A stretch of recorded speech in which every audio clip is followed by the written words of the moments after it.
Alright, hello, welcome to LiveStream under the Moonshine number 263. This will be another visual novel called My Living Things. I don't know anything about this visual novel, guys, except that it's very indie, very cheap, and it comes in at only a $3 price tag and looks to be made by a Russian developer. So it simply says, "My name is Jeremy, I can bring things to life."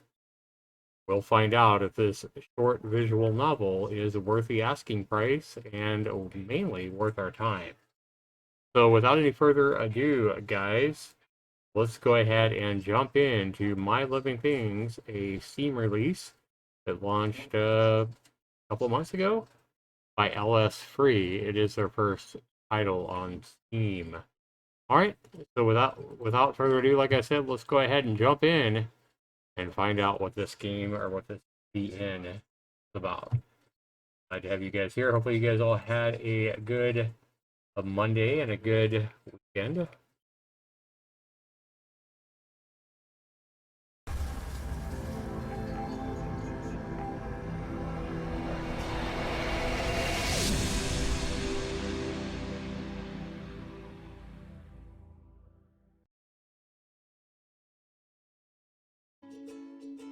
Jeez, the volume is so loud. Okay. No. What? We want English, please. My name is Jeremy. I can bring things to life. The park is empty. A light wind rustles the leaves. The sun breaks through the tops of the trees and scatters sunbeams along the road. It is at its zenith, but its rays bring me warmth. There is nothing that can warm me up now.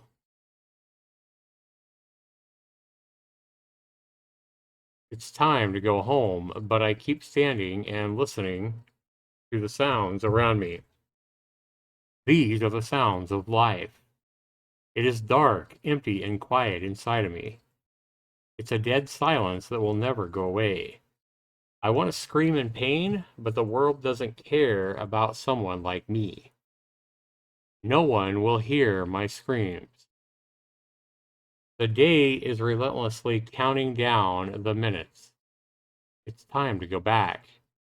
I take a deep breath of the green scented air, then take a step. The house is just a box without any warmth. No one is waiting for me there.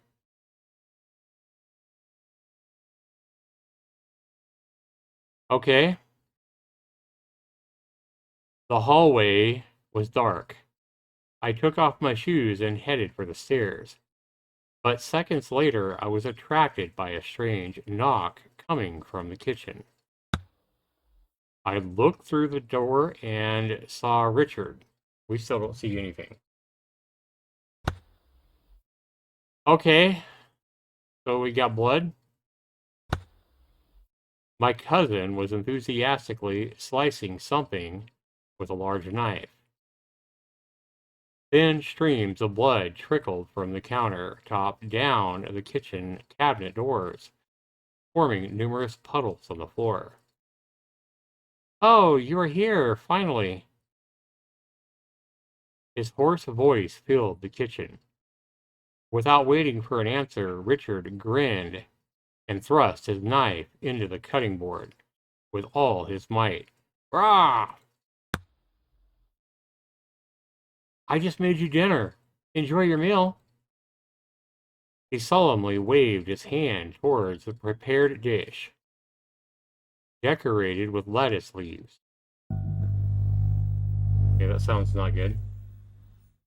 Two human heads lay on a cutting board. Chapter 1, Richard.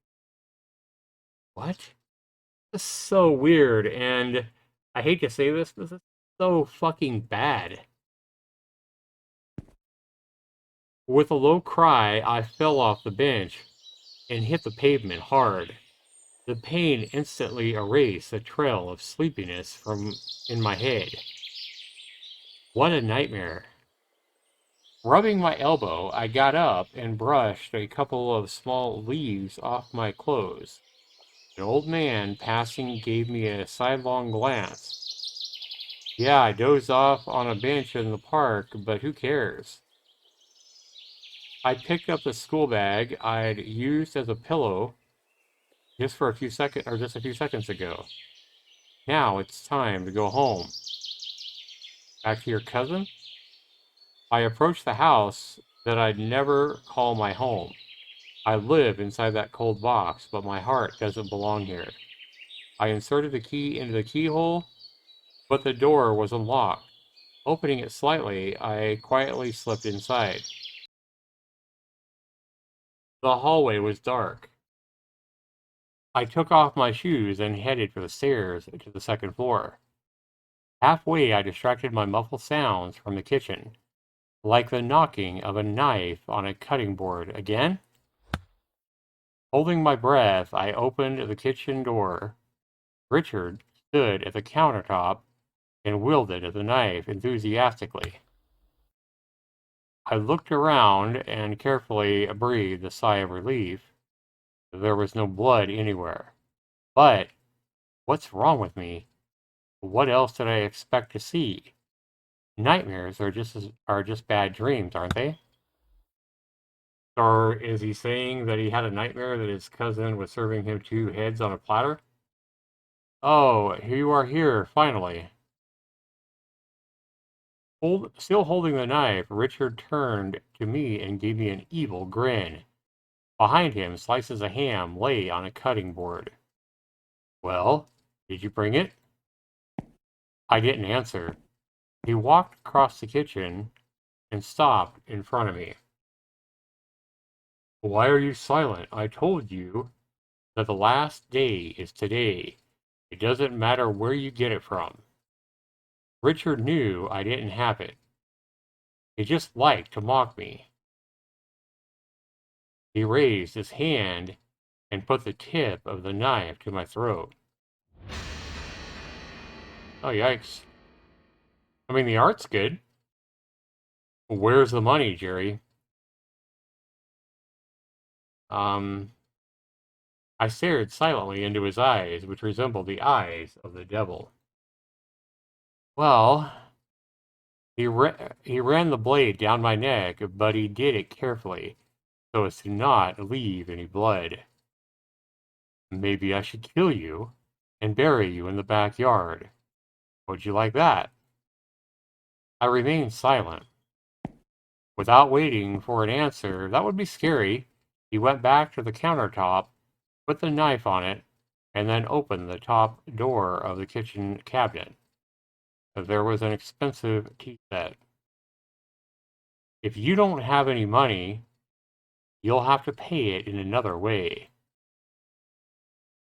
Richard grabbed his mother's favorite cup, swung it, and threw it on the floor.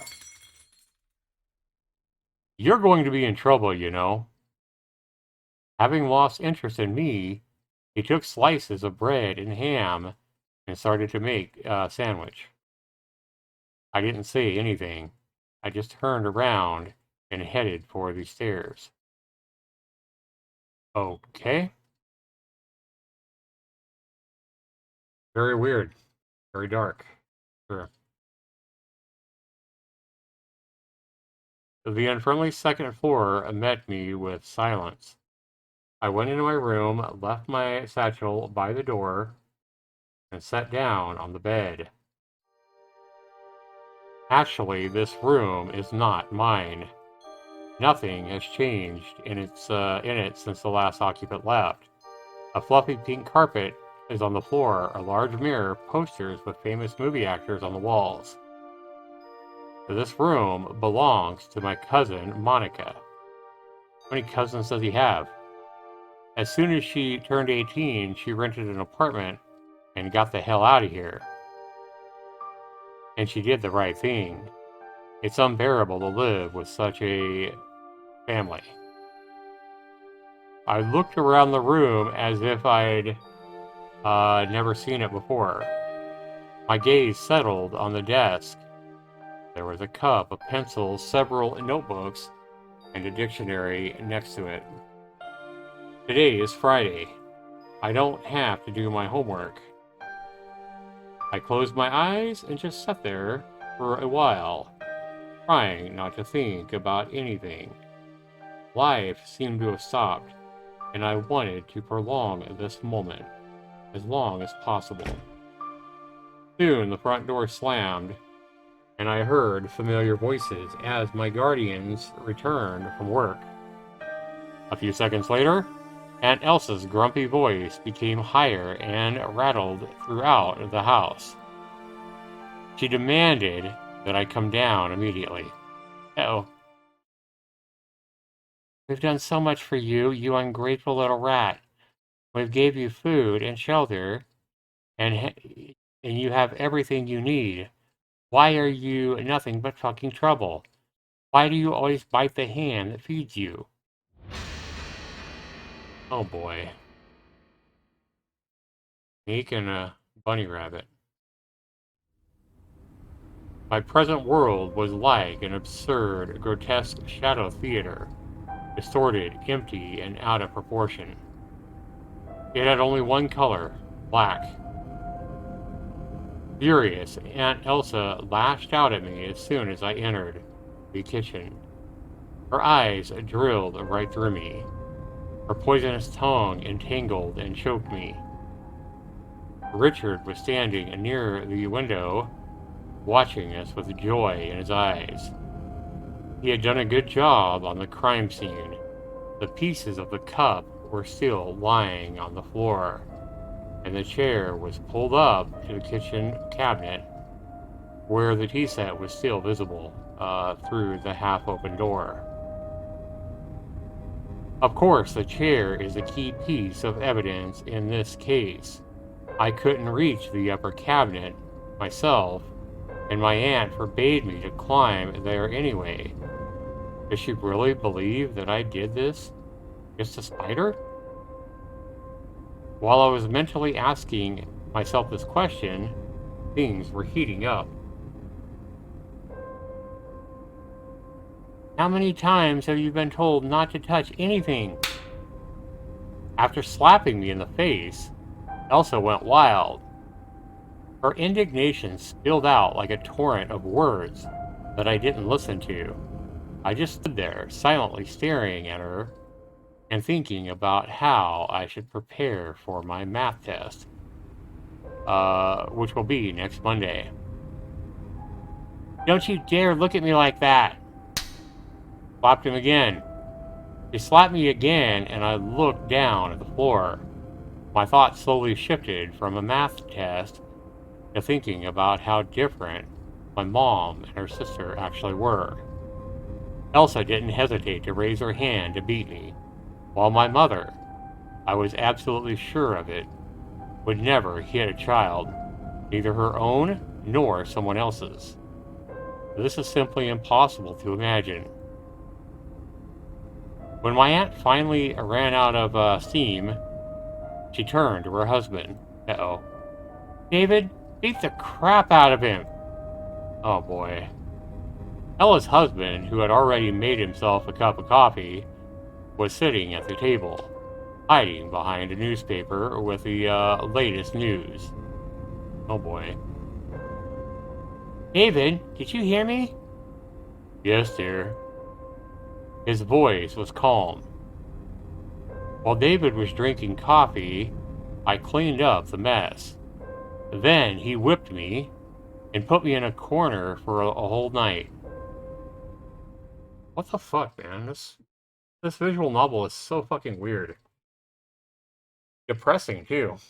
Like, why would you write a visual novel like this? And the problem with this visual novel, guys, is it's so random, and the randomness is fine, and the dark side of it is fine.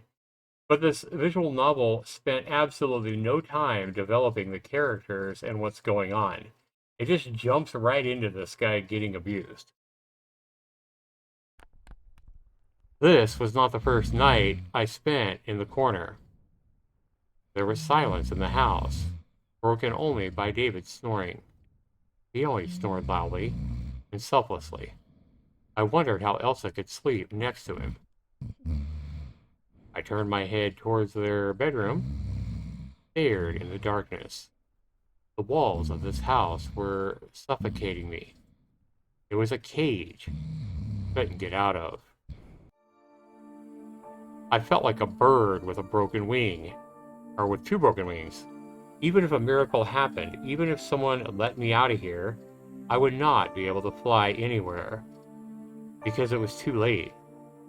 I lost the desire to fly. That's kind of sad. Really sad. Shadows thickened in the darkness of the hallway. They trembled and slowly crawled towards me. These were the shadows of the past. Gary, we're leaving.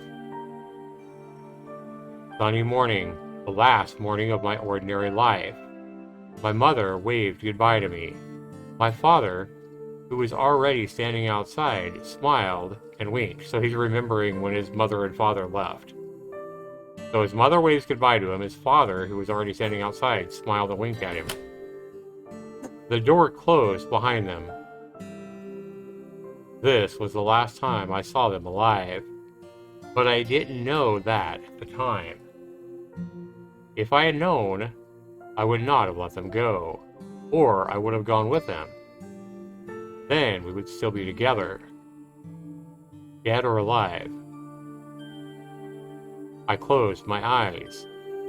I felt the cold loneliness deep inside of me. It was mixed with despair, hopelessness, pain, and emptiness. This terrible compound was poisoning my heart day by day, and it was all seasoned with hatred. I opened my eyes and fell back into the darkness of the hallway. It doesn't matter where I was looking, there was always a darkness around me, and it slowly devoured me, piece by piece.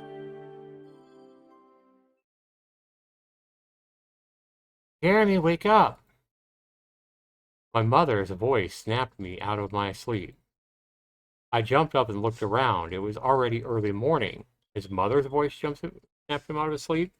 Already early morning, and with it came a new day. The snoring that shook the house abruptly stopped, and leisurely footsteps were heard behind the bedroom door. I quickly stepped back into the corner and lowered my head. The bedroom door opened. Sleepy David walked by and stared down the stairs to the kitchen. If he'd seen me sleeping, he would have whipped me again. Thank you, Mom.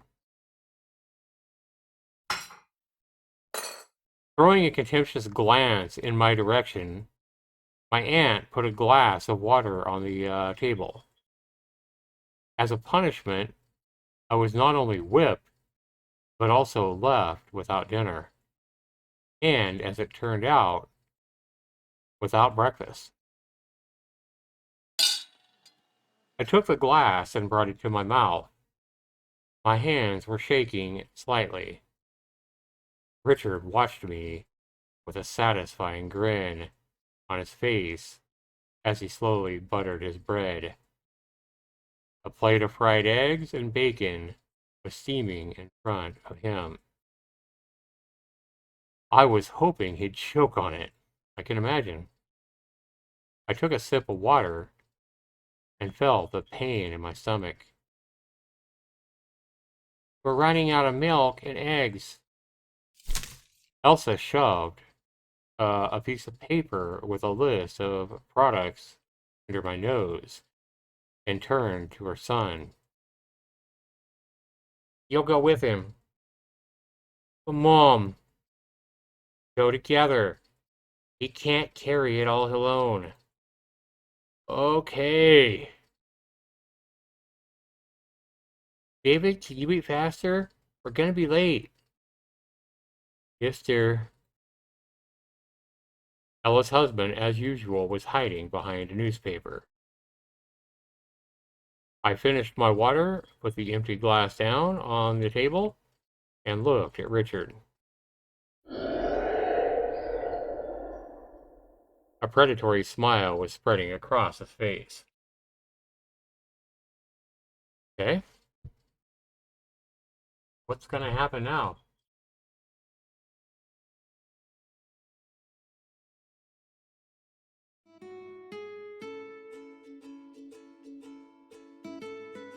Well, that's happy music.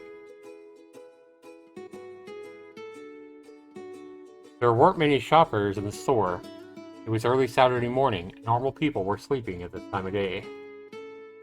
Richard pushed me in the direction of the dairy department and headed to his shining paradise. A rack of frivolous magazines. Okay. I put milk and eggs in the cart and walked along the rows of canned food. Bent down, took 2 bottles of ketchup from the bottom shelf, and almost dropped them. For a moment, I thought I had blood vessels in my hands. This blood boiled and frothed, trying to escape from the cramped bottles to pour everything around me. I closed my eyes and took several long and deep breaths. Then, calming down, I put the bottles in the cart. Flushed with pleasure, Richard continued to leaf through the magazine. Pulling the cart behind me, I headed for the checkout counter. But he stopped me with a shout. "Bread!" I stood and stared at him in silence. Then I checked the piece of paper Elsa had given me. There was no bread on the list. Either she forgot to write it down, or Richard was up to no good. "Take some bread," he repeated. "White bread, you idiot." I turned around like a robot and headed for the baked goods. "One is enough," came a voice from behind. I took a loaf and gritted my teeth. The smell of fresh bread tickled my nostrils. The world around me began to turn black. "Hold on, Jeremy. Brush it off." Nothing bad happened. Not yet. At the checkout counter, Richard grabbed the cart from me, paid for the goods, and took the plastic bags. As soon as we left the store, he immediately hung them on me. Makes him carry them, of course. The bags were too heavy, but there was no one to complain to.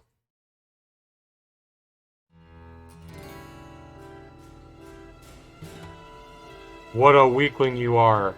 Richard gave me an appraising look and grinned. We didn't walk that long, but I was already exhausted. I knew everything perfectly, and as usual, decided to joke about it. "Well, what do we have here?" He slowly took a loaf out of the bag, broke off a piece from it, and brought it to my face. "You're hungry, right?" Without waiting for an answer, Richard started to tear small pieces from the bread and toss them on the ground. Then he stepped on them and smeared them on the asphalt with undisguised pleasure. Fucked up. "Why are you standing there, Jerry? Eat it." I closed my eyes. I need to keep quiet, otherwise it will only get worse. The heavy bags in my hands became even heavier. What will happen if I hit him in the head with a bag? You don't want to know. Hold on, Jeremy. If you eat everything, I'll give you a chance to walk home without breaking anything. He leaned closer to me. That was a real asshole. Come on, be a good boy. I slowly put the bags on the ground. Well done, Jerry. Keep it up. Richard grabbed my hair and pulled my head down. Losing my balance, I fell to all fours. Come on, eat it already. He pressed down hard on the back of my head. My nose almost touched the ground. And that's when I completely snapped. I gathered all of my strength and thrust my fist into his face with a sharp movement. Good for you. Richard jumped back just in time and was now looking at me with a mixture of surprise and hatred. You? His eyes narrowed and darkened. You've dug your own grave. Okay, wow. He kicked me several times in the stomach with controlled force. And then he shook the groceries out of the bags, the eggs smashed with a crash on the asphalt, and the milk spilled into huge white puddles. I was lying on the ground with my hands pressed to my stomach. It was painful to breathe. I can imagine. Get up! Richard pulled me by the collar.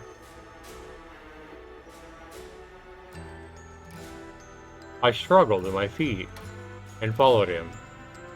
When we reached the door, he dropped the keys and then cursed and fumbled with the lock for a while.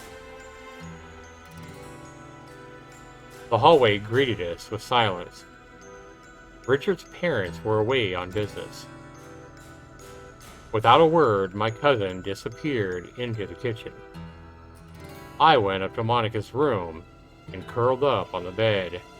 My gaze wandered around the room until it settled on the desk. The cup of pencils was still there. I stared at the red pencil for a long time, lost in thought. As expected, Richard's parents arrived in the evening. They shouted, they whipped me, and put me in a corner again. Yikes. The days passed, and they were no different from each other. Can you imagine living like that? They were all filled with pain. On sleepless nights, I'd lay in my bed and felt how emptiness was slowly devouring me alive. I died with it every night, but the morning mercilessly resurrected me for a new day, and everything came back. I was thinking about a lot of different things. Why is life so unfair, so cruel, and how pointless and unbearable it is when no one is around? In an instant, you can lose everything and become an orphan. These thoughts haunted me. I was left in this world all alone. No one loved me, and I had no one to love. I felt like a broken toy, useless to anyone, and slowly was going insane. What a way to live. And the sad thing is I know this is a visual novel, but there are, it's pretty rare, but there are people that actually live like this. There's women that live and get beaten every day and shit by somebody that's supposed to love them. Their husband or their boyfriend or the father of their kids or whatever. Okay. We got a happy flower. We got a happy song. I remember the first time I came to this house for Monica's birthday. She didn't like noisy companies and parties, so our family went to the park and had a small picnic. We spread a blanket on the grass and took snacks out of the basket. Everything was very ordinary. Time passed slowly, and and there was no festive atmosphere around. Elsa and David chatted with my parents about boring adult things, and Richard and Monica, as usual, were arguing about something with each other. They were like spiders in a jar, never able to get along. I was on my own and tried my best to keep busy with something interesting. I tried to catch a grasshopper in the grass, unsuccessfully. I watched the birds, I kicked the ball, and imagined it was Richard's head. I can see that, after what I've read. At one point, I kicked it too hard. The ball rolled onto the track and hit the leg of a man sitting in the bench. The stranger lowered his hand and stopped the ball. I walked over to him, and the man looked at me in silence. There was a sad expression on his face, and his eyes were dull and empty.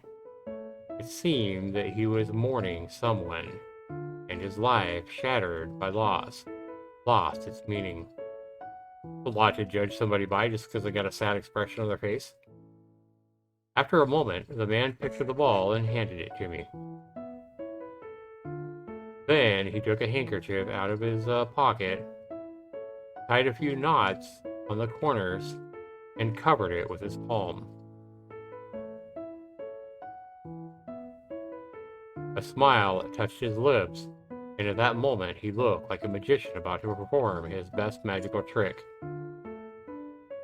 Then the stranger raised his hand. A small rag dog was sitting on his palm. It moved its head, wagged its tail, and jumped up and down as if inviting us to play. That's a pretty cool trick. I stared at his little creature in fascination. What kind of sorcery had made it alive? It wasn't a wind-up toy or a puppet pulled by strings. The man watched me with a smile, and then covered the little dog with his hand. When he took his hand away, an ordinary handkerchief was lying motionless in his hand. The magician put it in his pocket, stood up, waved goodbye to me, and went to exit the park. Stunned, I just stood and watched him leave.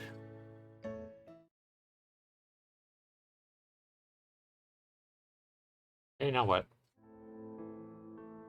Back to the dismal, grim present, I guess.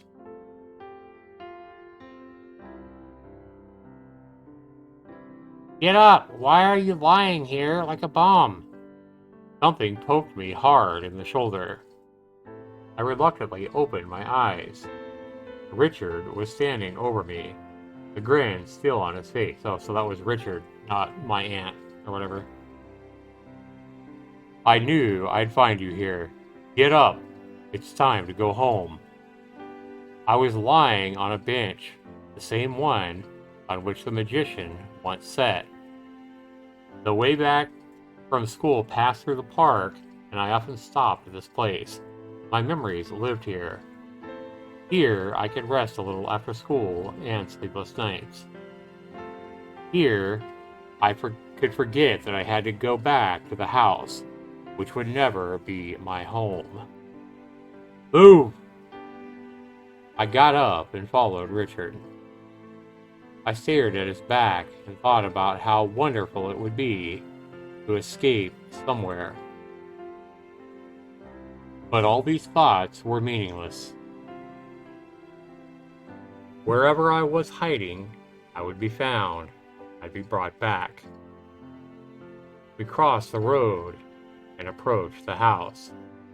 Richard rummaged in his pockets and then cursed and looked at me. Give me your key.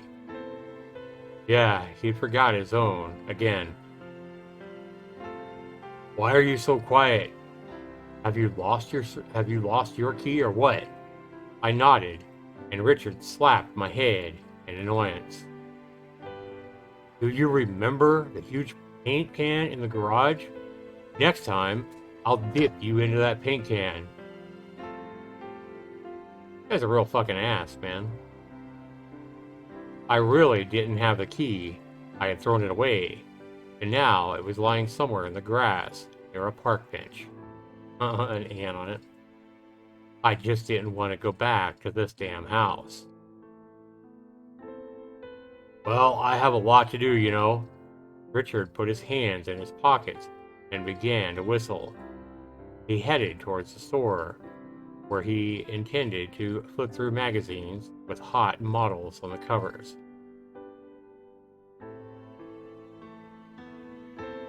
I sat down on the grass, took a notebook out of my school bag, and tore a sheet out of it.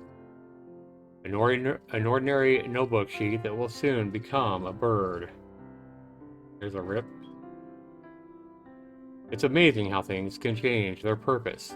A sheet of paper covered with formulas or letters can soar into the sky if you make an airplane out of it. True?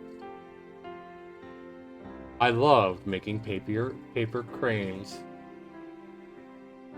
It seemed that if I made 1,000 of them, my life would change. The terrible past will disappear, and wonderful future will come. Right. A future where my parents will be alive. Okay.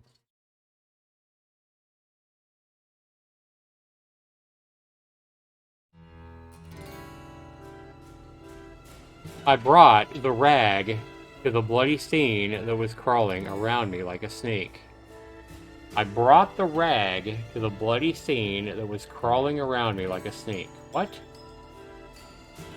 The hell's going on now? There will be something special today. With a demonstrative gesture, Richard knocked over the cup. The tea spilled to the floor. Clean it up, too. I moved and slowly began to wipe up a puddle. Meanwhile, my cousin grabbed the dishwashing liquid off the shelf and disappeared into the living room. Right? Half a minute later, I heard his voice, laced with sarcasm. I'm so sorry for you, Jerry. You definitely don't survive today. Not paying any attention to his chatter, I continued to scrub the floor. Of course, there were no bloodstains crawling on it. It was smeared with mayonnaise and ketchup, which Richard had poured out before he spilled the tea. Fucking mess up. He's making a mess and making him clean it up. Blame my own crappy imagination. For imagining the ketchup's blood? You do remember that Monica's coming to see us soon, don't you? No doubt she'll be impressed by your disgusting act. What a fucking... Man, what a fucking messed up guy this guy is. I felt small sharp needles of fear digging at my spine. What did he come up with this time? Go here! I got up, went to the door, to the living room, and froze at the threshold with a wet rag in my hands.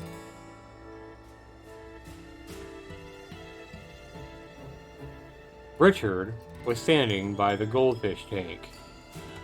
This aquarium used to belong to Monica, but it was moved from her room to the living room as soon as she moved into a rented apartment. Savoring the moment, Richard picked up the bottle of dishwashing liquid and slowly started to unscrew the cap. What do you think is going to happen to these poor fish, Jerry? Oh, that's fucked up. He threw the cap aside, swung the bottle around, and held it above the water. Something really, really bad. What a dick, man. A loud cry burst from my chest. Don't you dare! With a sudden movement, Richard knocked over the bottle. The deadly liquid splashed noisily into the goldfish tank. What are you doing, you bastard? Yeah, what a dickhead, man. Blinded with rage, I rushed to him and slapped him in the face with a dirty rag. He didn't expect me to be so quick.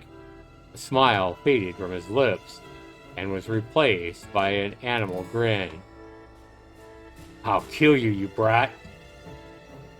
Richard grabbed me by the scuff of the neck and dragged me into the bathroom.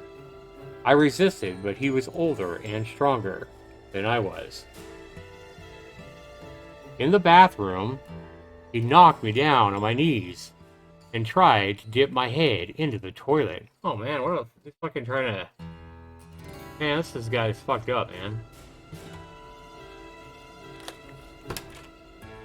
His efforts were almost crowned with success when the front door slammed in the hallway. Damn it! Cursing under his breath, Richard hit me hard on the head and stormed out into the hallway.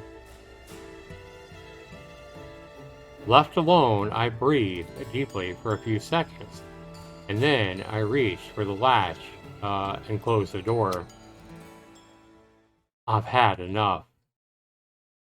No one can get me out of here.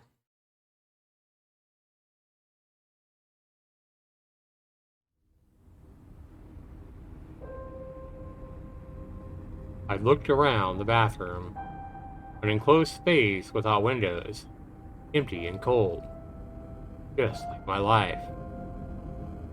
Just like my life. What is the point of this? Why should I suffer anymore? I climbed onto the edge of the bathtub and reached for the cabinet door. On the top shelf in the corner were the razor blades that Aunt Elsa used to shave her hairy legs. I took one of the blades, sat on the edge of the tub, and stared at it for a long time. And then I rolled up my sleeve. Oh boy. There were thin blue veins on my wrist. What happens if I cut them? It's going to hurt, and there will be cold and fear. Can I do it? Oh boy. I pressed the blade against my skin slightly away from the veins and drew a red line along them slowly.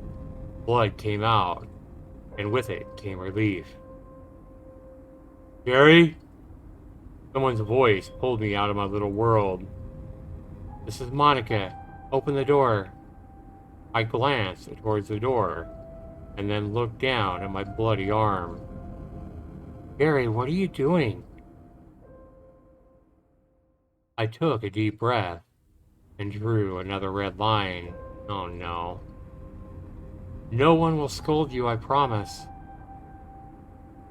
I doubt it. Tomorrow's a holiday. We'll take you with us to the park. Yes, it's Monica's birthday tomorrow. Her family will have another picnic in the park. This has nothing to do with me, though. I didn't come here to stand at the door. Please open the door. A third red line stretched from the base of my palm to my elbow. Well, it sounds like he's actually cutting himself the right way. He's not cutting across his wrist. He's actually cutting with his arm, which is what you do if you're trying to commit suicide. Yep. Third line stretched from the base of my palm to my elbow. Yep, he's definitely cutting the right way. He's committing suicide. He's going to bleed to death. It hurts. Gary, do you want to ruin everyone's holiday? How can I screw it up? Even if I die, no one will be upset. Oh man. It's such a dark visual novel. I raised the blade to my eyes, examined it, and put it to my wrist, where the veins were blue like a sky. Jeremy, open the door! The sudden change in Monica's voice brought me back to reality. A feeling of shame, like a small ferret, gnawed a hole in my heart and curled up in there. My cousin didn't do anything to me. Who gave me the right to turn her birthday into my funeral? I slowly lowered the blade. Drops of blood fell into the bathtub. Jeremy? Not knowing what to do next, I went to the door and opened the latch. Oh boy. Monica's gaze focused on my arm. Her expression didn't change. Give me the blade, Jeremy. My cousin opened her hand. No one will punish you, Jerry. I placed the blade in her palm. She carefully put it away, and then turned to the cabinet and began rummaging for a first aid kit. I looked at my arm. There were many cuts, but they were all shallow and light. Only the skin was damaged. Come here. Monica treated my wounds and bandaged my arm. Here, just like new. Her voice sounded calm, and there was no reproach or compassion in her eyes. I couldn't understand what she was thinking at all. Don't do that again, okay? I looked into her eyes, but said nothing. Very odd. This evening I was thrown off by Monica's room. Her parents wanted their daughter to sleep in her own bed, but I ended up on the couch in the living room. Didn't care. There was silence in the house, broken only by the wall clock, which ticked monotonously and hastily, as if in a hurry to run through the night and be at the mercy of the morning.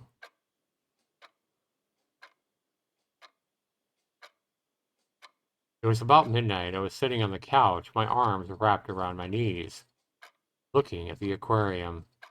Victims of the mass murder floated, belly up, in the muddy water. As Monica promised, I wasn't punished. According to Aunt Elsa, I was supposed to spend the night thinking about what I had done, and in the morning, clean out the goldfish tank and repent. And this is fucked up. And now I was looking at it and thinking, but not about the fish at all. The moonlight that fell from the windows moved slowly across the floor and approached the sofa. The cuts on my arm ached, making it hard to forget that I was alive. When the light of the moon touched my hands, I started to move, like a clockwork toy. I took a photograph from under my pillow, pressed it to my chest, froze. Probably a picture of his parents. The full moon. Mother, yep. This is the best time to talk to you without fear of being overheard. I have so many questions. Why do bad people live and good people die? Why did you die and Elsa still lives? Why am I left alone in this world? It hurts me, and the pain doesn't go away. Time passes, the pain still remains. Why should I live if my heart hurts so much? What's the point of this? All these questions will remain unanswered forever. I want to bring everything back. I dream that everything will be as it was before. But it never will. I looked at the photo and hid it back under my pillow. There was a magazine on the table by the sofa. I quietly tore a page out, started making a crane. How many have I made so far? I'd lost count.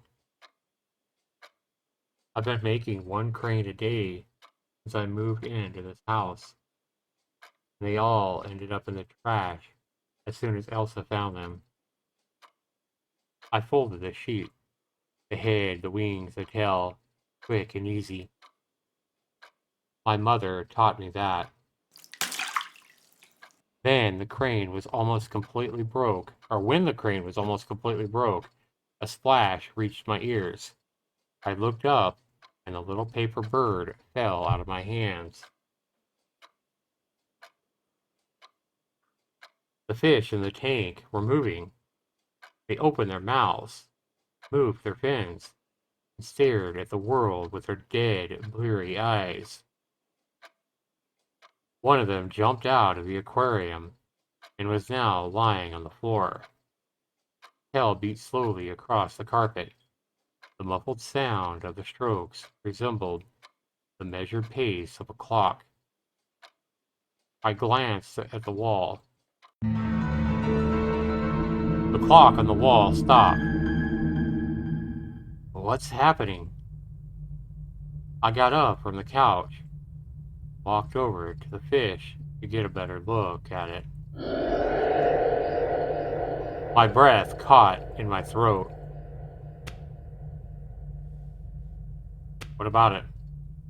The fish continued to beat its tail. Its bleary eye followed me. It opened its mouth wide, as if trying to say something. And at that moment, a loud knock came from the kitchen. I stood and listened, afraid to move. The knock was repeated over and over. It was the sound of a knife hitting a cutting board. Fighting down my fear, I crept out of the living room and froze near the kitchen door. The knocking continued. Man, this poor guy in this visual novel, what a dismal, sad life, huh? I opened the door a crack and looked inside. Richard was standing in the kitchen, humming softly to himself as he slowly cut on something. Blood streamed down from the countertop and formed dark pools on the floor. As if sensing my gaze, Richard stopped. Still holding the knife, he wiped his other hand on an apron and turned to me. There was a wicked grin on his face. I wonder if he's dreaming. Do you miss your mom and dad, Jerry? He wiped his fingers on his bloody apron again and waved the knife. Do you know what we have for dinner tonight? My cousin raised the knife to his mouth and licked the drops of blood from the blade. My signature dish, especially for you. As soon as you taste it, you will be reunited with them. He closed his eyes for a moment. Drops of blood trickled down his chin and dripped onto his apron. You will be together again. You will be together and you'll be happy. Isn't that wonderful? Isn't that what you wanted?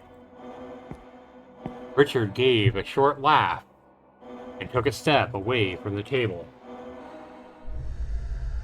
The mutilated heads of my parents lay on the cutting board. Man, this is so sick. I backed away. Why aren't you happy? Where's your gratitude, Jerry? I'm doing my best for you here. Richard took another step towards me. Don't you want your head cut off? Don't worry, it will hurt just a little. I turned around, ran past the stairs, and froze in place. There was no way out of the house. The front door was gone. He's dreaming again a bit. Where are you going, Jerry? You think you can just run away from me? Richard emerged from the kitchen. Why are you running away? I only wish you well. You're going to meet your parents soon. It's so wonderful. He held the knife against the wall. Don't mess with me. The point of the blade left a bloody streak on the wall with a nasty screech. My heart pounding, I dashed into the living room and looked around. The clock was silent. The dead fish on the floor continued to beat its tail, as if counting down the seconds. The water in the tank turned the color of the blood, bubbling, boiling, and spilling over the edge. That a fish, their skeleton swam in it. Yeah, he's got to be dreaming. A woman who looked like my mother was sitting on the couch with her back to me. I rushed to her without hesitation. The woman turned her head. Right. There was nothing but darkness in her empty eye sockets. I was paralyzed with horror. My legs trembled, and I fell to my knees, right in front of her. Mother! Everything about this woman was like her. The same figure, same features.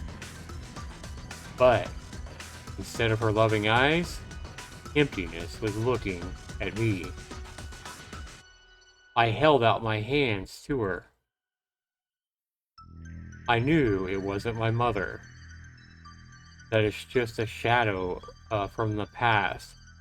Something that could hurt me. But I didn't care. I just wanted to feel her warmth again.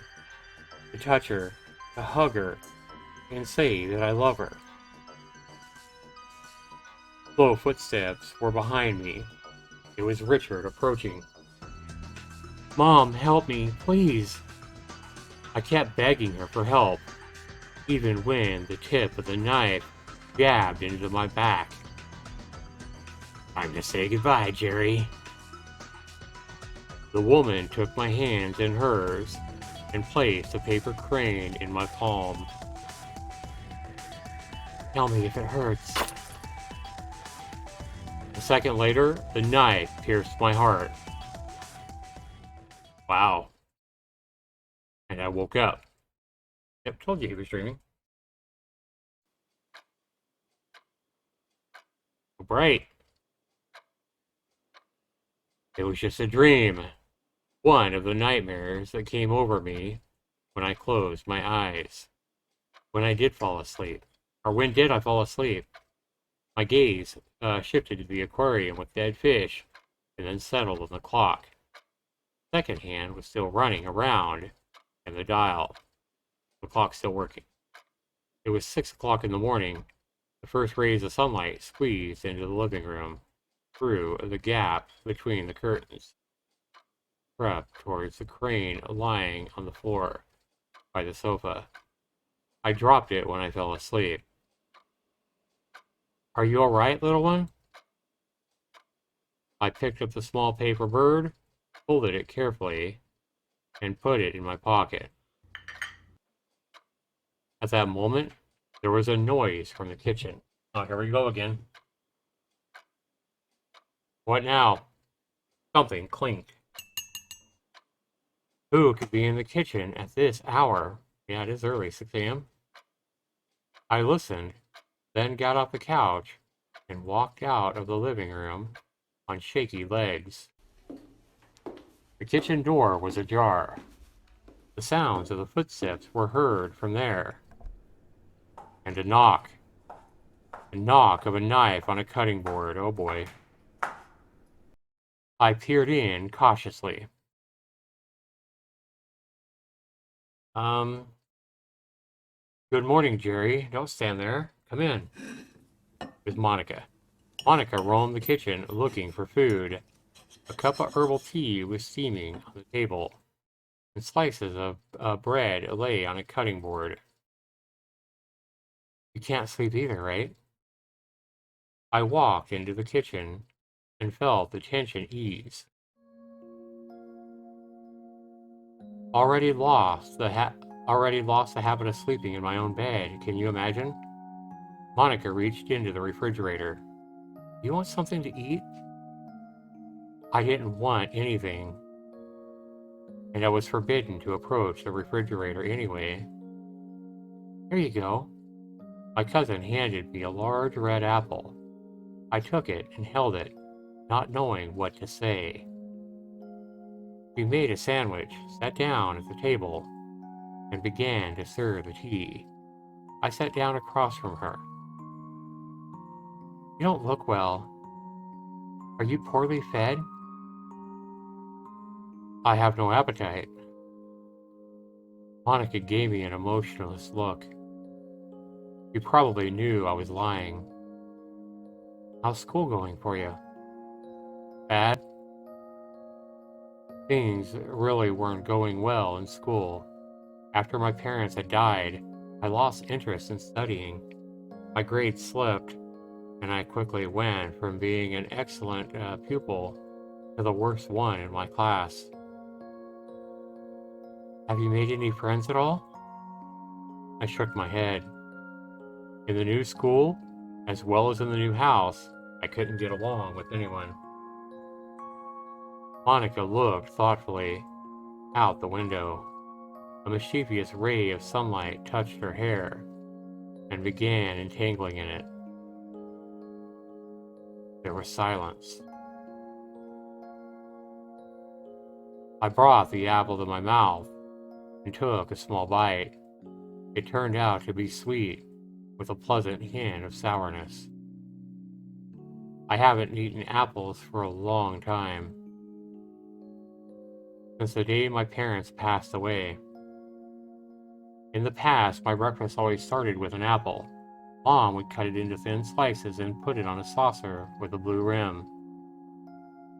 The piece got stuck in my throat, and I put the apple away. I couldn't eat it. It was too painful.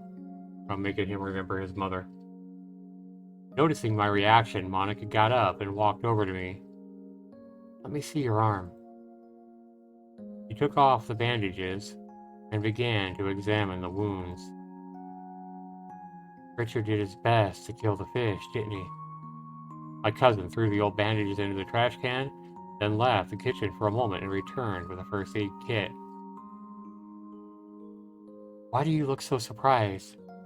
You think I don't know my own brother? He ruined my childhood. Monica treated my wounds and reached for the new bandage. Once he stole my money from our father and blamed it on me, and everyone believed him. Here, done. He fixed the bandage and looked out the window again. Still early. Let's rest until everyone wakes up. Monica went up to her room, and I went back to the living room. Sun's rays fell on the aquarium where the dead fish froze. I felt sorry for them. They didn't deserve this. And you don't deserve it either, right? Why did they have to die? Just because Richard wanted to? Why are there people for whom someone else's life means nothing at all? Why do all the innocent always suffer for the misdeeds of others?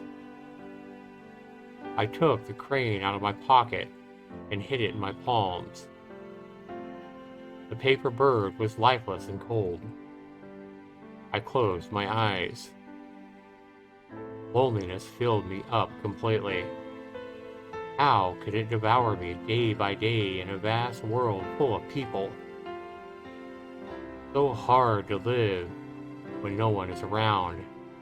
Hard to be silent when everything inside you, screaming and bursting with pain. It's hard to go out into the world and pretend that nothing has happened. Pain, despair, loneliness. My heart was crying, but no one could hear it. Was it worth living further in such a world? Warmth began to form in my palms. I felt the faint wind as if someone's breath touched my cheek.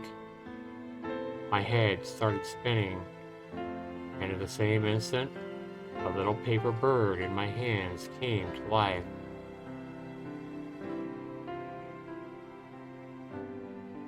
Yes, it was alive.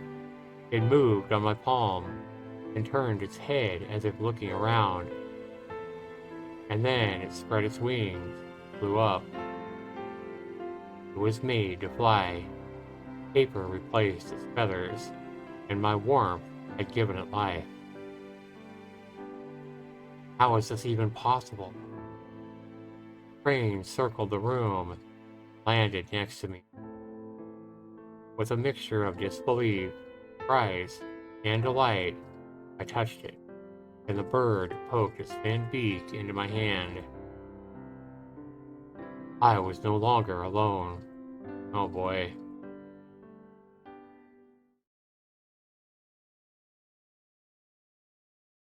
Chapter 2, Living Things.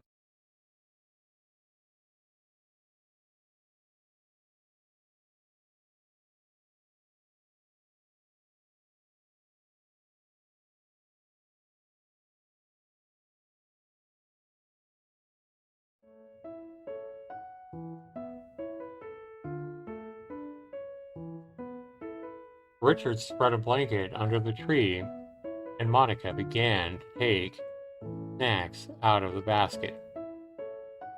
Elsa kept rattling about her daughter's bad taste. I told you to throw that jacket away. Green doesn't suit you. No man will look at you while you're wearing this nightmare. Dad can confirm this. He turned to David. Dad confirms? Yes, dear. You see, purple or red would suit you best. For God's sake, Dave, take your eyes off the paper for a minute. My aunt snatched a fresh newspaper from her husband's hands, folded it, and swatted a fly that had settled down next to the snacks. And why did you dye your hair that awful black? You look like an old hag. My cousin watched her mother with her usual poker face. Her brother finished a sandwich and was already reaching for the next one. Typical Monica's birthday, year after year, in the same place, under the same tree. I didn't touch the food. No one paid any attention to me, as if I didn't even exist at all.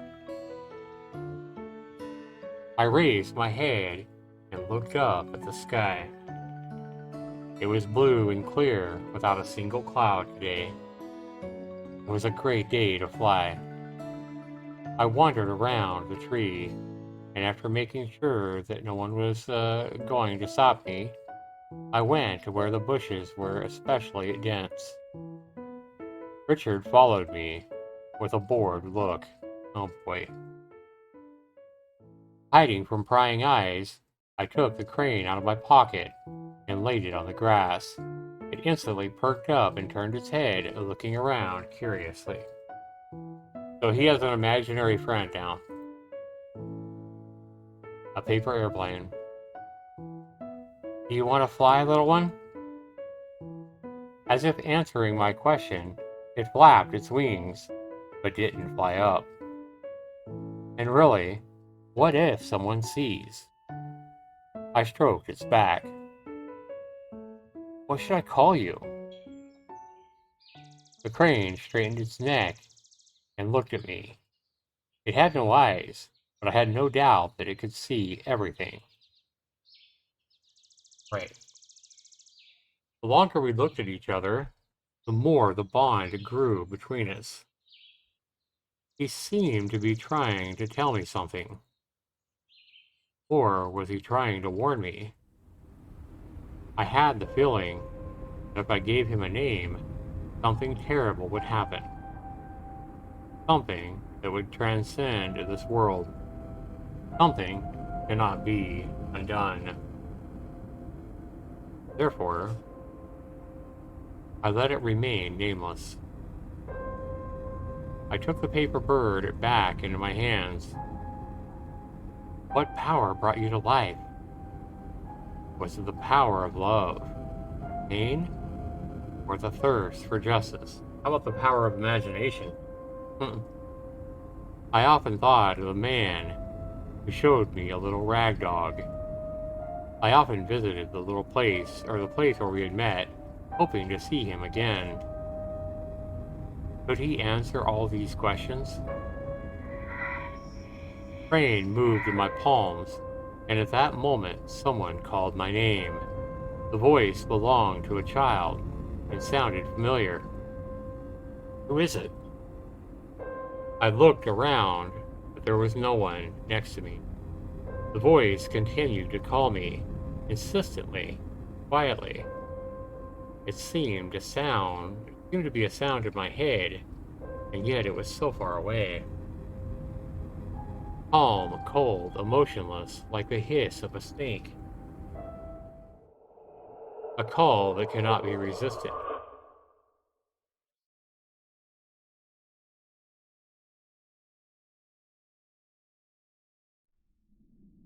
This call led me to where it all began. This is where I rested after school. This is where the stranger had showed me the handkerchief and brought it to life. But now, instead of a man, there was a boy my age standing by the bench. I didn't see his face, but everything about him seemed painfully familiar. His head and shoulders were down. His whole appearance gave the impression that he was regretting something. But that wasn't what scared me. I was frightened by the grave cold emanating from him, so strong that I could feel it, even from a distance. My breathing became shallow, rapid. I couldn't move, because I was afraid of what I was about to see. The boy started to turn his face to face me. Oh wow, that's fucking horrifying. The art in this visual novel is pretty good. And a second later, I was already looking into the empty eye sockets of my own death. Oh damn, that was him. No eyes. Jerry? Someone put a hand on my shoulder. I shuddered with my eyes closed. You look very pale. Are you feeling sick? It was Monica's voice. Good, I thought it was that asshole David or whatever. Not David, but I don't remember his name. Huh. So I'm talking about, like, the visual novel didn't build any characters up at all. David is his aunt's husband, and the other guy's name is, I don't even remember. Holding my breath, I slowly opened my eyes, but saw nothing terrible. The ugly vision was gone. My brother said you would be here. Going home. Let's go. Hearing her words, I felt a wave of disgust and hatred rise inside of me. Hatred for that damn house I didn't want to go back to. I closed my eyes again, and at the same time, despair almost burned my eyes out. Why are you crying? I couldn't answer her, just because I didn't know what to say. Monica put her arms around me and held me close. The warmth of her hands reminded me of my mother. Crane, that was hiding in my pocket, moved. Warmth emanated from him, too. Native and almost forgotten warmth. Okay.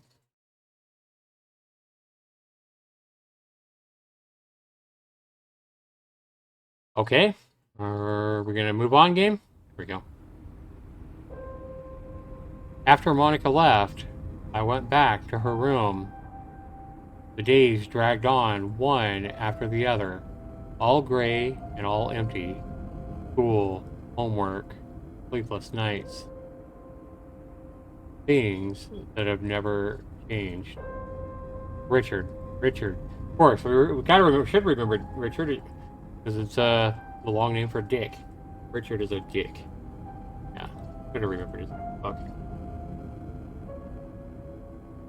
But this has happened when you play a visual novel, or you read a book or whatever, where they spend like no time developing the characters.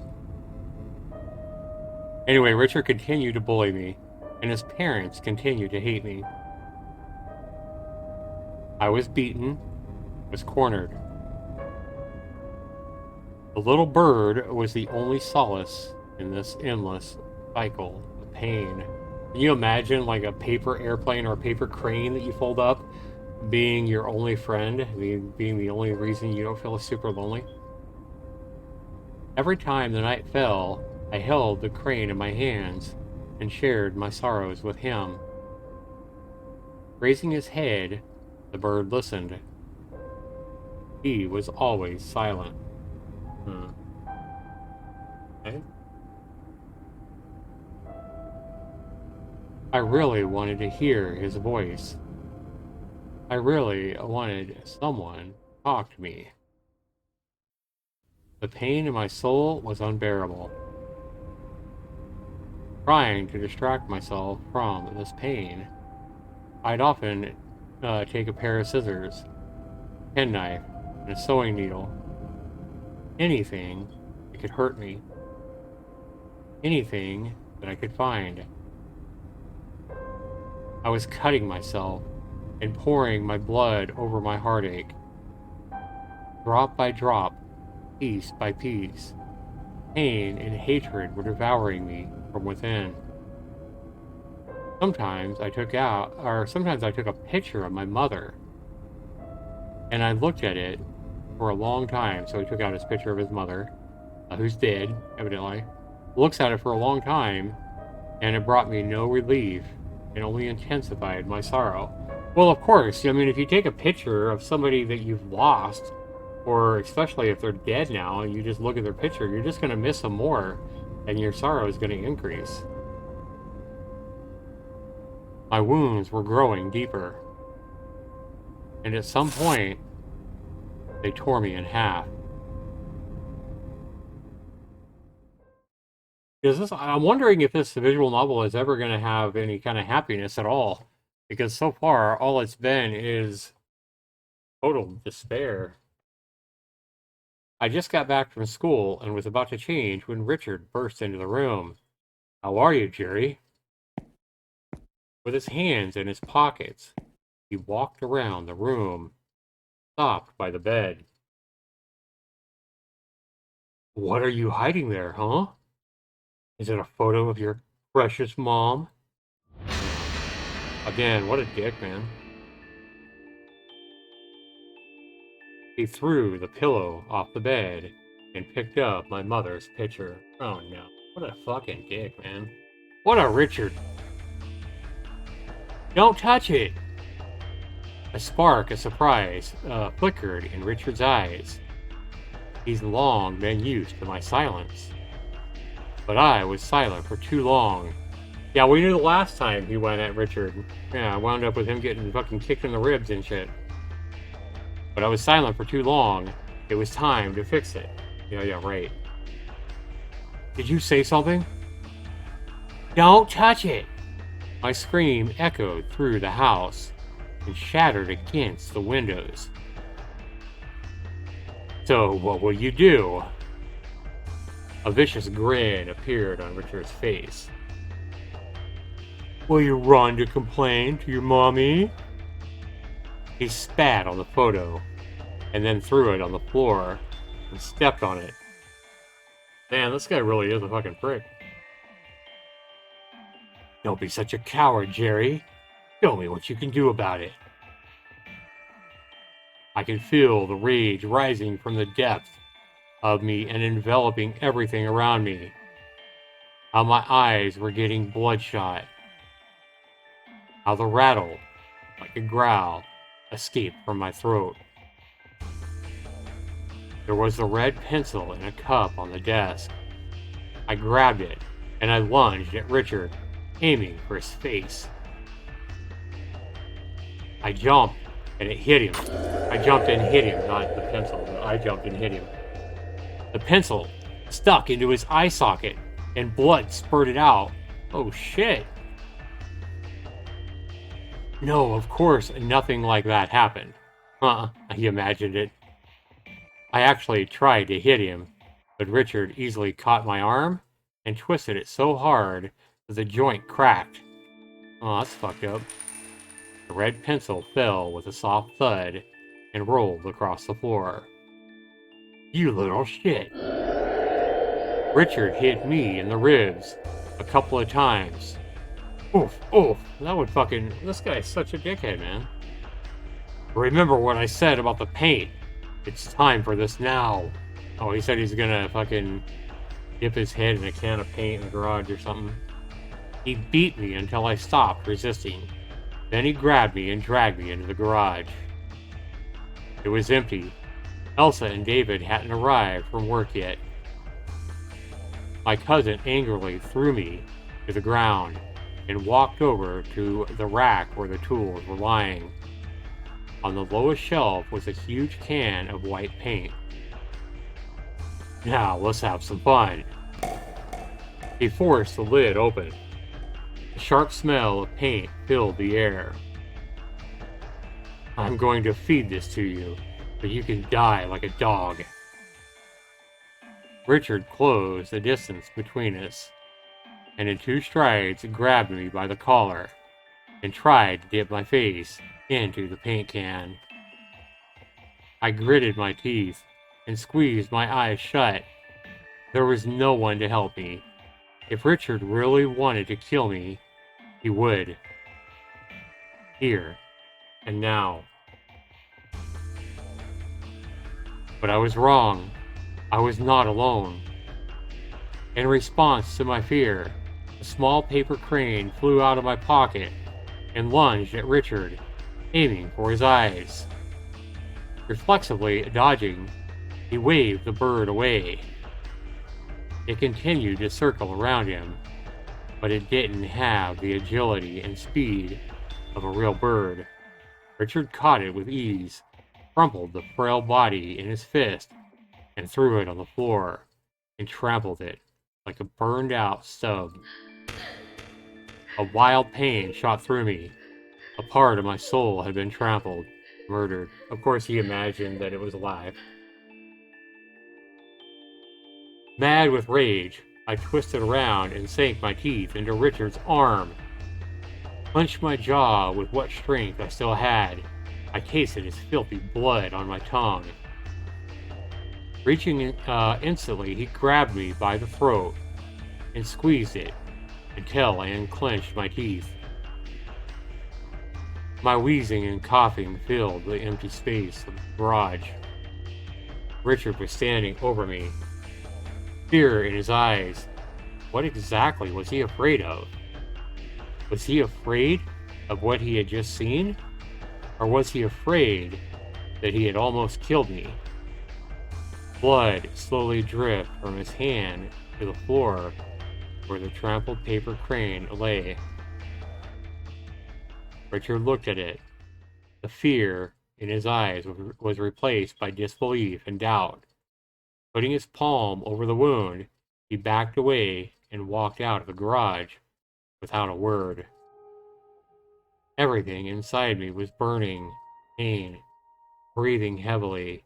I reached for the dead paper bird, gently took him into my hands, stroked his spread his broken wings. He will never fly again. So am I. Tears streamed down my cheeks, making the world distorted and unreal, devoid of any sound and color. As soon as the headlights illuminated this dark, frozen world, sounds returned. There was a beep. The car door slammed. Richard's parents had came back from work. But I didn't have the strength to get up. I sat in the cold space of the garage, and I held the crane to my chest, mourning my loss. Chapter 3, Transformation.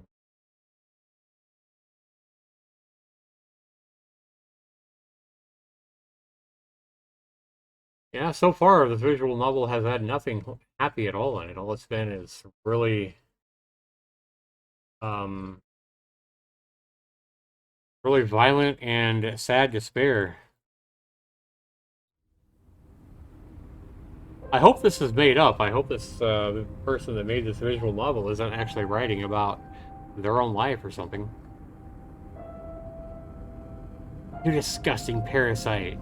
Ever since you came into our house, misfortunes have been falling on our family. Gonna be his aunt. You are completely different from us. Why did my sister give birth to such a child? Why did it have to be my son and not you? I heard this every day. Every day since Richard died. Richard died? What? Why did it have to be my son and not you? That's fucked up. Wonder what he died of.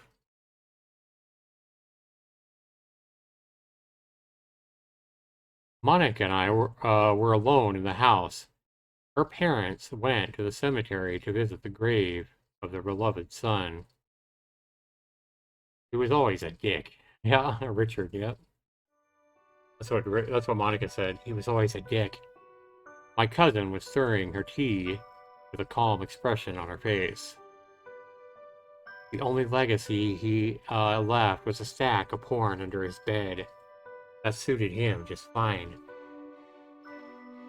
He pushed a saucer of apple slices towards me. I reached for the smallest one, took a bite. It was sweet and a little sour. Do you want to come with us? Can't stay home all the time. I nodded. It was hard to breathe in this cage. The walls were crushing and suffocating me. Monica glanced at her watch. Steve will be here in about 20 minutes, so you'll get to know each other. Steve is Monica's boyfriend, with whom she has been renting an apartment in the city center for 3 months. Elsa's predictions about her daughter, Green Jacket, did not come true. He says it's time for us to go on vacation, and I think it's too early. But you're not interested in all of this, of course. Monica lifted the cup to her lips and took a sip. Steve actually arrived in 20 minutes. Hello. I've heard a lot about you. And only good things, too. I was afraid to meet a gloomy nerd with round glasses, but Monica's boyfriend turned out to be a talkative and funny guy. Is everyone ready? Then let's go. We got into the car, started off.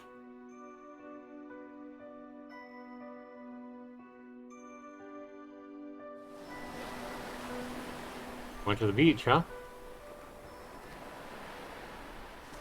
The water was still cold, and the beach was empty.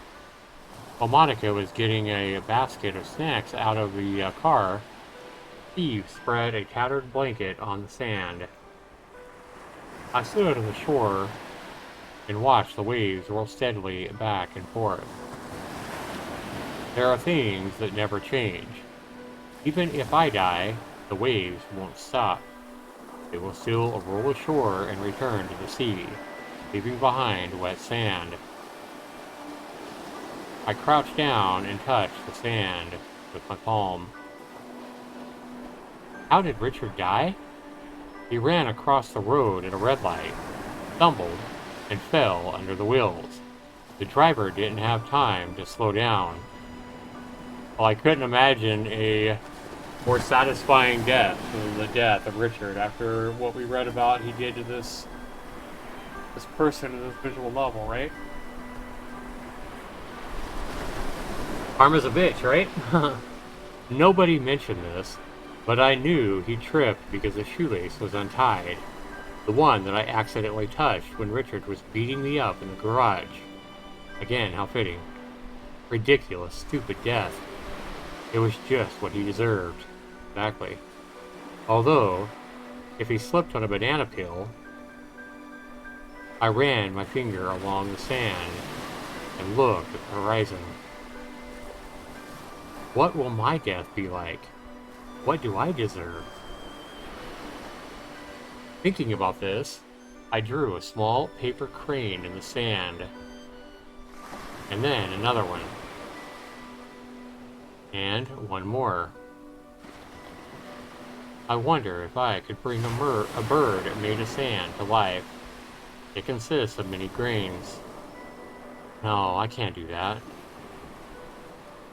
Hey Jerry, come here. A cheerful shout brought me back to reality. I got up and walked over to Steve and Monica, leaving behind a flock of birds drawn in the sand.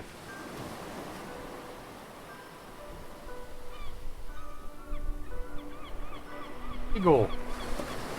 Monica remained silent all the time, but her boyfriend chattered incessantly. He asked me what I liked and disliked, what I dreamed of, where I would like to go for the summer. The holidays, where I'd like to go for the summer holidays. I struggled to find answers and stumbled in the middle of a word.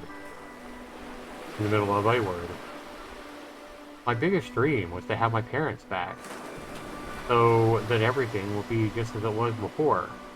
But of course, this dream was impossible, and I didn't want anything else.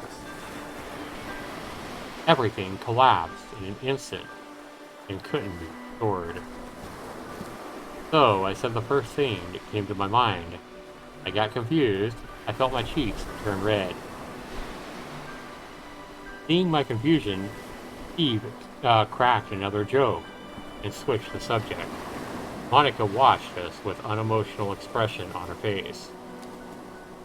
Come to think of it, I've never seen her express emotion in any way at all.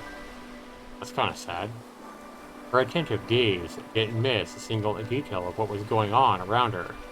Like a predator, she sat and waited for what the world had in store for her. Steve, on the other hand, was open-hearted to everything, everyone. How did they get along with each other at all? I closed my eyes and imagined that my parents were next to me. Oh, that's fucking sad. He just keeps imagining his, mother, especially. I closed my eyes and imagined that my parents were next to me. Stephen's voice was nothing like my father's, and Monica's personality didn't resemble my mother's. But I really wanted to believe that I'm here with my family, and there is no grief or pain in my life. For a moment, I felt the warmth seep into my empty, cold, dead heart. The long-forgotten warmth of love.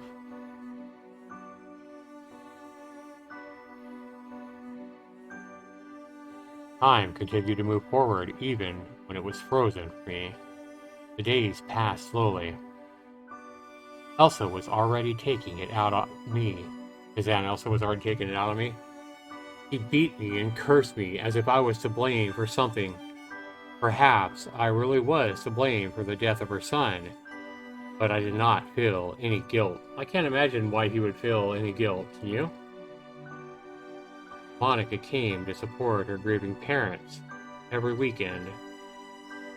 While she sat with them, she even took me to the park or to the beach. We played ball, we flew a kite, or we ran a race. He always gave in and let me win. What a nice guy Steve is. He also told me interesting, funny stories. At one point, I think I even smiled.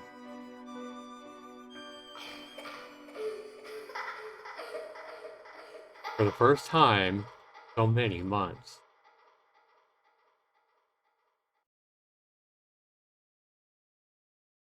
Well, I am hoping this grim, dismal the visual novel has some kind of a happy ending here.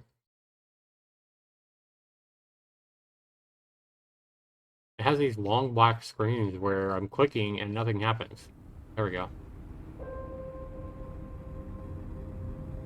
How do people dried up by grief to the bottom live?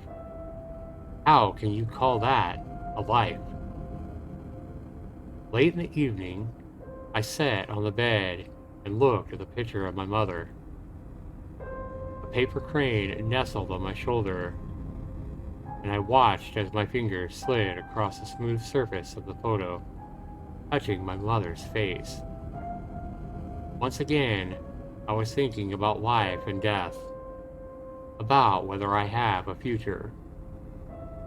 I had lost everything: my parents, my home, and my past. I was living in this strange house. I was wearing Richard's old clothes. Using Monica's things. Her red pencil was still in the cup on her desk, and her books were on the shelves. I have nothing left but my memories. Elsa hated my father and tore up all of his photos. It won't be long before I forget what he even looked like. The more days passed, the more his features faded from my memory. The crane on my shoulder stirred. I stroked its neck, touched its thin beak. It was a different bird, not like the one I had lost. Her movements were smoother, and her temper was softer. She liked to watch me do my homework, or draw, or always fidgeted when I put her in my pocket. After the loss, I was tormented for a long time by the question of whether I would ever be able to revive another bird. I didn't know how to do it. And yet the miracle happened. I breathed life into it one evening when Steve brought me back from the park to this house. It was raining outside the window. I sat in the room holding a newly made paper crane. The last warmth in my heart was fading. My thoughts drifted back to the past day and melded like the waves returning to the sea. This day gave me many wonderful memories. The heart on the bird. At some moment, the warmth that remained in my heart was in the palms, and the little paper bird came to life. I was not alone again, and was terribly afraid that my secret would be revealed. I was afraid that I would lose this little bird, which served as my only consolation. I never gave her a name. It seemed that she would disappear. One has only one. Wait a minute. I never gave her a name. It seemed that she would disappear. One has only to call her. One has only to call her. So basically, if any other bird called her, she would leave. May she remain nameless forever. I pressed the photo to my chest. Photo of his mom. Why was I able to animate a paper bird, but I couldn't animate the picture of my mother? I tried to do this every day, but nothing worked. I wanted to see my mother's living eyes again, to see her smile, to hear her voice, so dear to me. Why hasn't it worked out so far? What's the difference between a crane and a photo? After all, both are made out of paper. My dead heart turned black, bare. What can I do to revive you, Mom?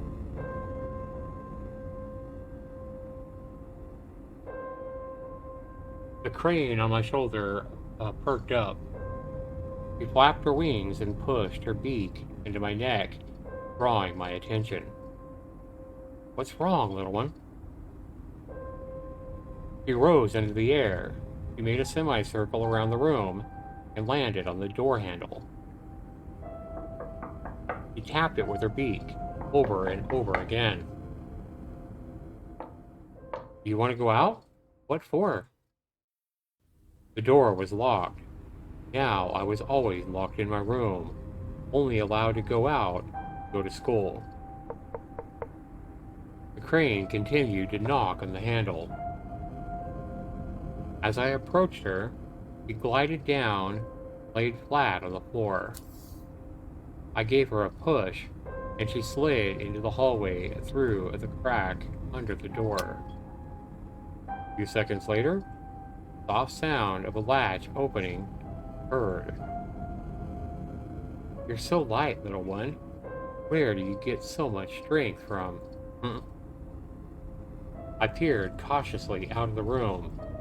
The crane flew down the hallway and landed near the door leading to Elsa and David's bedroom. Has something happened? I crept after her, froze at the door, and I listened. Richard's parents were talking quietly, among themselves, and the more they talked, the more I shivered. Uh-oh. It was about money, and it was about my life. They were considering how to get rid of me. Oh boy. The reason was very simple. I was standing between them and my parents' inheritance. I was standing between them and my parents' inheritance. His parents left money to him. Mom and Dad died in an accident. The car brakes had failed. I could have gone with them on that day, but I fell ill and I was left at home. The day before leaving, my mother asked me what kind of birthday present I would like, and I replied that I would be happy to receive any gift. But here I was, cunning, and she knew it. My parents crashed near a pet store, and as a birthday present, they decided to give me a puppy that I had long dreamed of. Man, this is getting more and more sad the more we read it. Elsa and David had tried to drive me to suicide to make my life unbearable. Oh, it's all about the money. They treated me like I was an animal, and Richard helped them do it until I sent him to his grave by untying a shoelace, which he tripped on in front of a speeding car. I felt something black rising up inside of me. It rolled into my heart and burned my throat. It was hatred. I went back to the room. The crane closed the latch, slipped through the crack under the door, and settled back on my shoulder.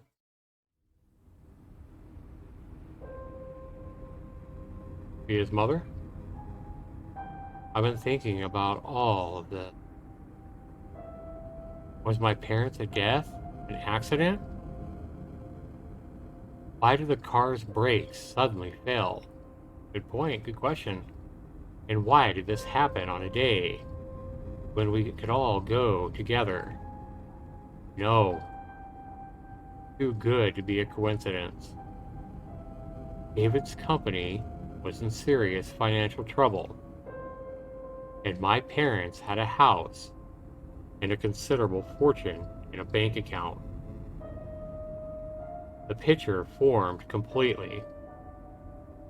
Elsa and David thought it all out, but they didn't consider one thing. I'm not just a boy who lost his parents. I have a power, and I will use it to the fullest. These filthy creatures will pay for everything. Ooh, it's getting interesting now.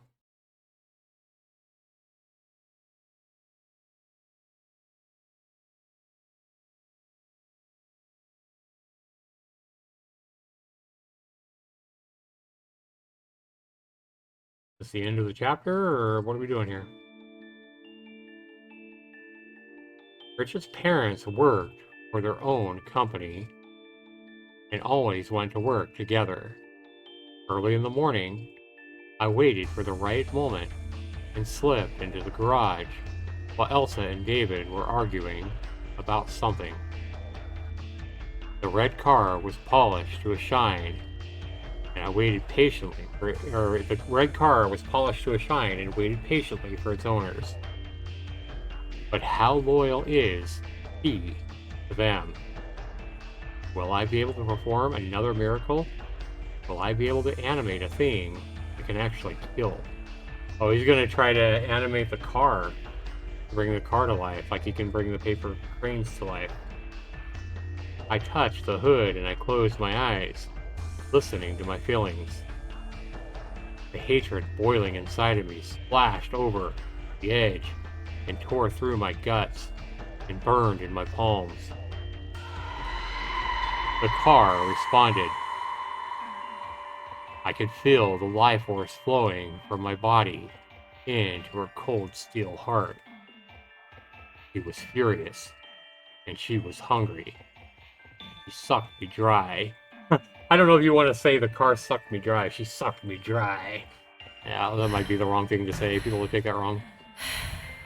Especially with that breathing right there. My legs buckled. I fell down beside her wheels, trying to breathe, but my weakened lungs failed. Blood dripped from my nose. Severe pain tore my body apart mercilessly. Bringing a car to life is not the same as animating a paper bird. But even if it costs me my life, I will not stop. My hands touched her hood again, and she heard my first and last order. Aha! Kill them. Wow. This visual novel that was so dark, and at first I thought it was really weird. At first I was reading it, I thought it was going to be over in like 20 minutes. But here we are reading it almost 2 hours later, and it's actually pretty decent. Yeah. I didn't think it was going to be even decent when I first started reading it, I gotta be honest. I took my school bag and pretended to go to school, but halfway I turned off the road and walked through the park to the bus stop. From here, I could take a bus to the cemetery where my parents were buried. A terrible place full of tears and sorrow. I sat down. I took out a handkerchief from my pocket and I wiped away the blood that was still dripping from my nose. The pain made it almost impossible to breathe, and my heart was beating too fast. The car took too much from me, bringing the car to life. He tore out a huge chunk and ripped it to shreds, but it was worth it. So now he's gonna die by giving, like, his life to the car, basically. I looked around. The sun was breaking through the trees, scattering sunbeams on the asphalt. Its rays still brought me no warmth. At the deserted bus stop, the wind played with torn leaves on the ground. It touched my face, it ruffled my hair, and it blew away. For a split second, peace came to my heart. I'm at the end of my journey, and I did everything right.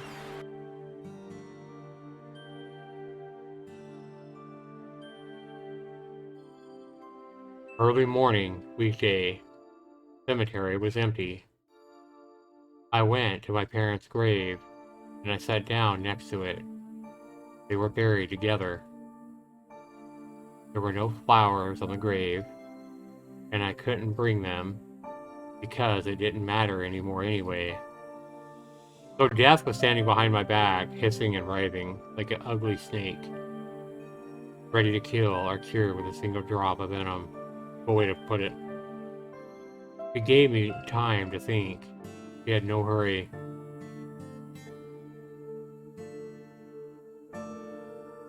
I closed my eyes and I listened to what was going on inside of me. Pain and the hatred subsided, leaving a foul residue. This black resin mixed with the blood. I felt the connection, the crane that was hiding in my pocket, and with a car that was carrying Elsa and David to their death.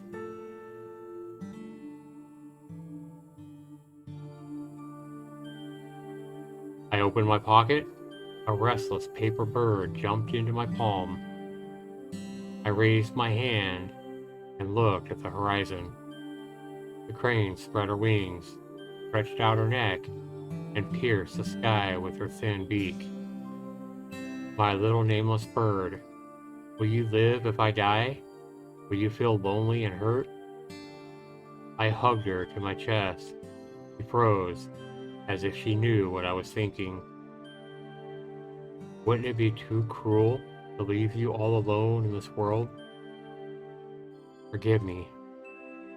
I'm afraid to live, and at the same time, I'm afraid to die. Which is better, life or death? Do I even have that choice? The little bird looked into my eyes. What could I do for her? Give her a name, or let her remain nameless? We're gonna give her a name. Yeah, why not? I feel like that's the right thing to do if we're gonna be dying. Yes, I'll give you a name, and I'll make you free. With my eyelids closed, I brought the crane to my face. Her thin beak touched my forehead. We froze, absorbing each other's warmth. I finally made up my mind. I took a deep breath into my dying lungs, and I whispered her name. My palms burned as if they were on fire, and out of this fire was born the greatest miracle of life. Oh wow. The little paper bird became truly alive. Her soft white feathers fluttered in the wind, and her beautiful strong wings carried her into the sky. It was God's creation, not mine, and yet I was proud of it. The greatest, most perfect creation. My fingers touched the white feathers for the last time, and along with the name, bird took the rest of my life. Death got tired of waiting and put her hand on my shoulder. I closed my eyes, gasping for breath. There was no fear. There was no pain. The taste of blood was melting in my mouth. I could feel the cold of the tombstone and the warmth of the bird escorting me to the new world, or to a new world, to where my parents were waiting for me. Ending 1, God's creation. So, a little bizarre there at the end. I kind of understand how he used his life basically to give the car of Elsa and David his life basically. But then he was in, or at least he believed that they were going to die. Unless he just went crazy. I don't know. What, I guess, whatever you want to believe. But this visual novel was a lot better than I thought it would be. I don't want to go back and reread the alternate ending, guys. I will let you guys do that should you want to. Should you guys find this a visual novel, worthy of that. I'm sure the developer could use that support. Pretty good visual novel, not bad. Took me 2 hours to read it. Obviously something you could probably read yourself in less than an hour. It always takes longer to read a visual novel aloud. It takes a lot longer to read a novel aloud than it would take if you would just read it to yourself and clicking the button to move on. Anyway, we're not quite done yet, guys. A small bird sat on a tree branch and watched as Monica put flowers on the grave. I can't believe there have been so many deaths lately. like someone cursed their family. She took a photo out of her purse and looked at it. It's going to be a photo of me, I bet. We miss you, you know? You passed away too early. Steve, his empty head, brought a new roommate. Be sure it will help me cope. Oh my, you should have seen what this roommate did. He tore my favorite dress and pretended nothing had happened. But that's not all. He constantly demands attention, and every night he tries to get into my bed. Not that I mind. He's cute and all, but he's too annoying. Monica looked up from the picture of the puppy. Oh! Monica looked up from the picture of the puppy and laid it next to the flowers. Oh, the puppy that his parents had been going to get him for his birthday when they died. That's cool. I know you would be happy with such a gift. Happy birthday, Cherry.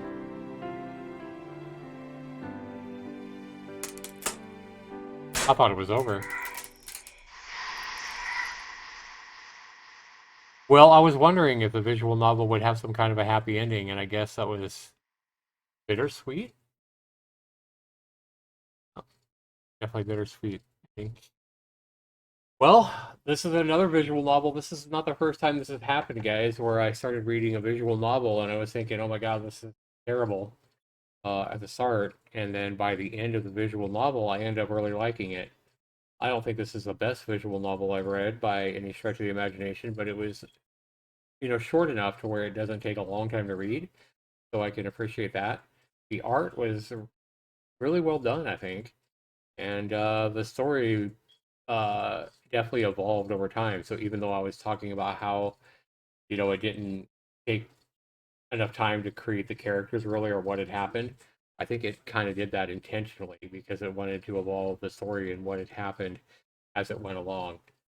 So, well done to the developer. This is our first visual novel on Steam. I did notice that. And I'd be more than happy to read the next visual novel they make if they make one. I thought this was pretty good. It's amazing to me that people have the kinds of imagination they have to be able to create something like this, but then find a way at the end to turn it all around and make make an ending that kind of warms your heart, or it's bittersweet or whatever. Yes, the main character died, but they ended up dying in the same graveyard, I'm sure, as his parents, so he could finally be with them, and we saw that at the end of the visual novel. But then his cousin Monica ends up bringing a picture of the puppy that they had went get to get for his birthday with the very day that they died. And also, just like it all did make sense at the end about uh, why his aunt and uncle, why his aunt especially, had been so cruel to him, and why her son Richard had been so cruel to him as well. They were actually trying to drive him into committing suicide. Remember the one time he tried to actually do it with the razors on his wrist?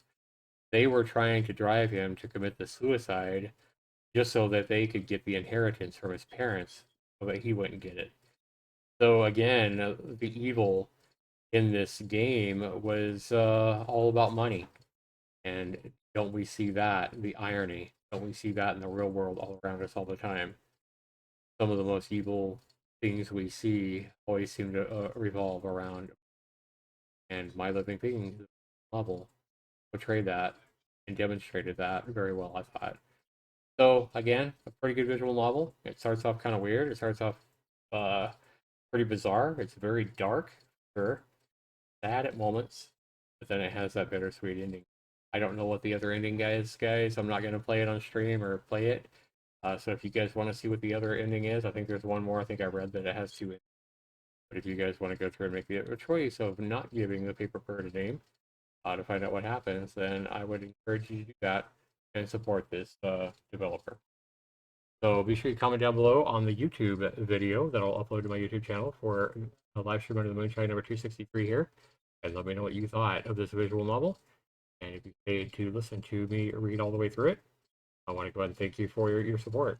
Thanks for being here, and you have a great day or night, whatever time it is in your part of the world. We'll see you with the next live stream under the Moonshine, which will be number 204, and that'll happen Wednesday night live on Twitch channel. Thanks so much for watching, everybody. We'll see you in the next one.